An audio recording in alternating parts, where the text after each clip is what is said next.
So I actually went and grabbed all of my teachers' guides after reading this comment because my initial response was, yeah, they all have schedules. Well, actually, when I look at the front of my Learning to Read program, it lays out the schedule for you. It shows you your Learning to Read, your Bible, and your math. And as you get further in the program, you add in language arts, and it tells you exactly like, okay, when you're on lesson 7 in Learning to Read, you should be on lesson 10 of language arts. And then on day 81, when you're on lesson 8 of Learning to Read, you should be on your review with language arts, in lesson 7 with Bible, and lesson 105 with math. It tells you all of the subjects.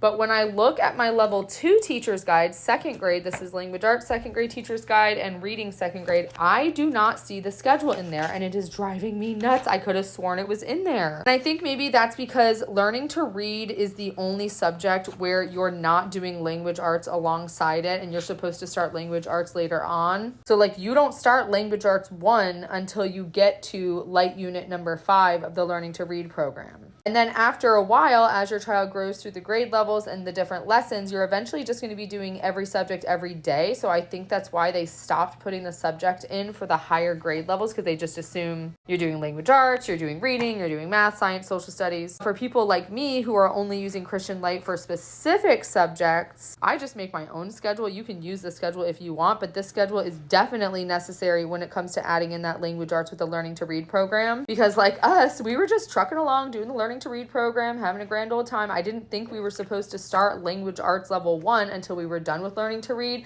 but that is definitely not the case. You're supposed to start language arts level 1, like I showed you, on that 5th light unit. And it is important to do the language arts and reading consecutively because they do start to coincide with one another. So like now that we're in 2nd grade, when we're doing our language arts 2 lesson, the reading 2 lesson actually coincides with that. So I love that they line them up like that, but it's going to really mess you up if you're not following this schedule way back in the early days of Learning to Read.